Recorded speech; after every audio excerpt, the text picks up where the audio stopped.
আচ্ছা, তোমরা কে কে মাছের তেল খেতে পছন্দ করো? আমার কিন্তু বেশ লাগে। তো আমি ভাবলাম আমি যেভাবে মাছের তেল রান্না করি সেই রেসিপিটা তোমাদের সাথে একটু শেয়ার করি।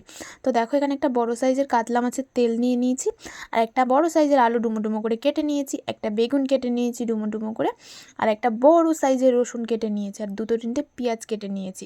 তো কড়াইতে খুব অল্প পরিমাণে তেল দিয়ে তার মধ্যে দিয়ে দিলাম দুটো শুকনো লঙ্কা, আর দিয়ে দিলাম রসুন কুচিটা।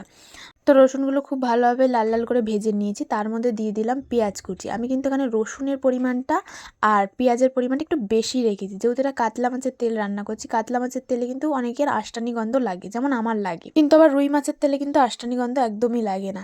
সেই জন্য এখানে কাতলা মাছের তেলে একটু রসুন আর পেঁয়াজটা একটু বেশি দিলে একদমই আষ্টানি গন্ধ লাগবে না। তো তোমরা আর এইভাবে রান্না করতে পারো, তোমাদের দেখবে কোনো আষ্টানি গন্ধ লাগে না। যাই হোক, তারপরে পেঁয়াজগুলো ভেজে নিয়ে আমি এর মধ্যে দিয়ে দিয়েছিলাম আলুগুলো দিয়ে একটু ভালো করে ভেজে নিয়ে তার মধ্যে দিয়েছিলাম 1 চামচ লবণ দিয়ে কয়েকটা কাঁচা লঙ্কা দিয়ে বেশ কিছুক্ষণ ধরে নাড়াচাড়া করে নিয়ে আমি এখানে দিয়েছিলাম কেটে রাখা বেগুনগুলো। ঠিক আছে, আমি কিন্তু আলু বেগুন আলাদা করে ভেজে তুলি না, আমি এইভাবেই রান্না করি। আমি বাড়িতে যেভাবে রান্না করি সেই প্রসেসটাই কিন্তু তোমাদের দেখাচ্ছি। আমি রুই মাছের তেলও এইভাবে রান্না করি, কাতলা মাছের তেলও একইভাবে রান্না করি।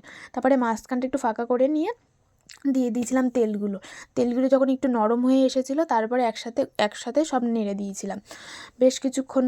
কিন্তু নাড়াচাড়া করার পরে আমি এর মধ্যে দিয়ে দিয়েছিলাম ধনে গুঁড়ো আর জিরে গুঁড়ো দিয়ে, আর দিয়ে দিয়েছিলাম হলুদ গুঁড়ো দিয়ে খুব ভালোভাবে নাড়াচাড়া করে নিয়েছিলাম। তারপরে আমি এর মধ্যে দিয়েছিলাম স্বাদ মতন একটু চিনিটা দিলে কিন্তু টেস্টটা খুব ভালো আসে। তারপরে খুব ভালোভাবে নাড়াচাড়া করে নিয়ে আমি এর মধ্যে দিয়েছিলাম ধনেপাতা কুচিটা অপশনাল, তোমার বাড়িতে থাকলে দেবে, না থাকলে দেবে না, কিন্তু যাদের আষ্টানি গন্ধ লাগে তারা দেওয়ার চেষ্টা করবে। তারপরে আমি এর মধ্যে একটু গরম মশলা দিয়েছিলাম, গরম মশলাটা দেখানো হয়নি, তোমরা অবশ্যই একটু গরম মশলা দিয়ে খুব ভালোভাবে নাড়াচাড়া করে নামিয়ে নেবে।